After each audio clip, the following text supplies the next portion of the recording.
देश मेरा जल रहा है, आग लगी है सीने में, हुक्मरां सब व्यस्त हैं खून गरीब का पीने में। तो राम मंदिर या बाबरी का पक्ष नहीं मैं लाई हूं, घायल भारत चीख रहा है, चीख सुनाने आई हूं। परम आदरणीय सभापति महोदय, मंचासीन निर्णायक मंडल समिति एवं उपस्थित मेरे प्यारे साथियों, मैं आरक्षी खुशबू चौहान केंद्रीय रिजर्व पुलिस बल आज सदन की राय से असहमत होते हुए वक्ता विपक्ष में अपने विचार प्रस्तुत करूंगी। महोदय, दर्द हद से तब गुजरने लगता है जब मेरी आंखों के सामने ताज, पुलवामा, छत्तीसगढ़ में शहीद हुए जवानों के शत विशत अधजले शरीर के टुकड़े, रेत के टीलों से ऊपर जाती लाशों के ढेर और कश्मीर की खून से सनी लाल रंग की सड़कों के दृश्य सामने आते हैं। उस पर मेरे प्रतिपक्षी महोदय का कहना ये कि मानवाधिकारों की अनुपालना करते हुए देश से उग्रवाद और आतंकवाद को समाप्त किया जा सकता है। महोदय, अब तो हमारा तिरंगा झंडा भी हमसे ये पूछने लगा है कि क्या बात है भारत, आजकल फहराने से ज्यादा मैं कफन में दफनाने के क्यों काम आ रहा हूं। महोदय, हृदय तो उस दिन फट गया जब बूढ़ी मां अपने बेटे के चिथड़ों को देखकर बोली कि साहब, आप तो भर्ती में 1 इंच भी कम नहीं लेते, मैं आधा शरीर कैसे ले लूं।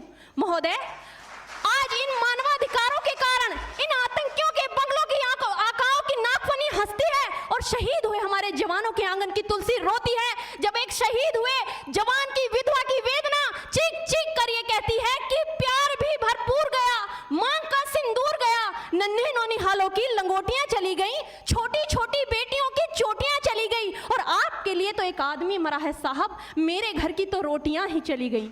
महोदय, किसी भी युद्ध को जीतने के लिए पहल करना सबसे ज्यादा आवश्यक है, क्योंकि इतिहास गवाह है कि पहल करके बड़े बड़े युद्धों के परिणाम बदल दिए गए हैं। परंतु आज मानवाधिकारों के कारण हमारे देश के जवान इस कदर बंधे हुए हैं कि अपनी ड्यूटी पर खड़े होकर भी वो आज पहल करने से डरते हैं, क्योंकि महोदय भविष्य में उन्हें कटघरे में खड़े होने का डर सता रहा होता है।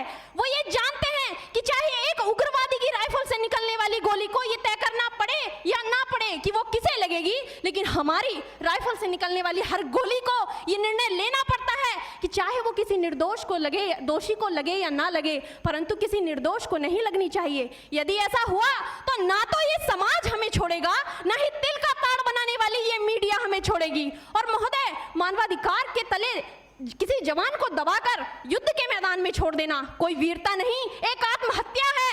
क्योंकि महोदय, फूल को श्रृंगार दो ये मुमकिन नहीं और एक वीर को झनकार दो ये मुमकिन नहीं। जो हाथ बांध दे सेना के, ऐसे मानवाधिकार का पालन संभव नहीं।